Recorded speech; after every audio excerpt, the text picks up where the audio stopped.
ইসলামী ব্যাংকসহ S আলমের 6 ব্যাংকের ঋণ দেওয়ার সীমা বেঁধে দিল কেন্দ্রীয় ব্যাংক। বিতর্কিত এস আলম গ্রুপের মালিকানাধীন 6 ব্যাংকের ঋণ বিতরণের সীমা আরোপ করেছে বাংলাদেশ ব্যাংক। এসব ব্যাংককে 5 কোটি টাকার বেশি ঋণ দিতে হলে বাংলাদেশ ব্যাংকের অনুমতি নিতে হবে।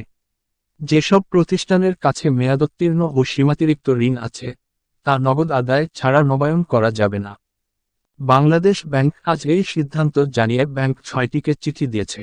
ব্যাংক 6টি হল ইসলামী ব্যাংক, সোশ্যাল ইসলামী ব্যাংক, ফার্স্ট সিকিউরিটি ইসলামী ব্যাংক, ইউনিয়ন ব্যাংক, গ্লোবাল ইসলামী ব্যাংক ও কমার্স ব্যাংক। এর আগে বেসরকারি খাতের ন্যাশনাল ব্যাংকের ক্ষেত্রেও একই সীমা বেঁধে দেওয়া হয়েছিল। বাংলাদেশ ব্যাংক এমন এক সময়ে এই সীমা আরোপ করল, যখন এস আলম গ্রুপের কারণে ব্যাংক 6টি প্রায় ফাঁকা হয়ে গেছে। আওয়ামী লীগ সরকারের পতনের পর আত্মগোপনে যান গভর্নর আব্দুর রউফ তালুকদার। তার সময়ে ব্যাংক 6টিকে প্রায় 35,000 কোটি টাকা ছাপিয়ে ধার দেয় বাংলাদেশ ব্যাংক। এসব টাকাও লুটে নিয়েছে গ্রুপটি। গত বুধবার গভর্নর হিসেবে যোগ দেন অর্থনীতিবিদ আহসান এইচ মনসুর। এরপরই নতুন এই সিদ্ধান্ত নিয়েছে বাংলাদেশ ব্যাংক। ব্যাংকগুলোর কাছে পাঠানো চিঠিতে বাংলাদেশ ব্যাংক বলেছে, ব্যাংকের সার্বিক আর্থিক অবস্থার অবনমন রোধ ও আমানতকারীদের স্বার্থ সংরক্ষণে এই ব্যবস্থা নেওয়া হয়েছে।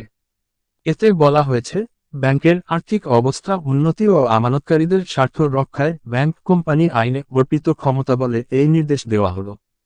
নির্দেশনাগুলো হল কৃষি বিনিয়োগ, চলতি মূলধন এবং সিএমএসএমই খাতে ঋণ, প্রণোদনা প্যাকেজের আওতায় দেওয়া ঋণ, নিজ ব্যাংকের রক্ষিত স্থায়ী আমানতের বিপরীতে ঋণ সুবিধা ও শতভাগ নগদ মার্জিনের বিপরীতে ঋণ ও অন্যান্য পরোক্ষ ঋণ সুবিধা ছাড়া অন্য কোনো ঋণ সুবিধা দেওয়া যাবে না। এসব ঋণ ও ঋণ সুবিধা 5 কোটি টাকার বেশি হলে বাংলাদেশ ব্যাংকের পূর্বানুমোদন নিতে হবে।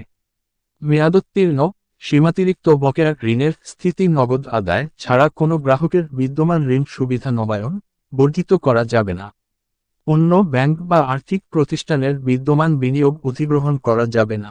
এছাড়া প্রতিটি ব্যাংককে শীর্ষ 20 ঋণ গ্রাহকের ঋণ আদায়ের তথ্য মাসিক ভিত্তিতে জমা দিতে হবে। বাংলাদেশ ব্যাংকের এক কর্মকর্তা জানান, এসব ব্যাংক পুনর্গঠন পরিকল্পনা করা হচ্ছে।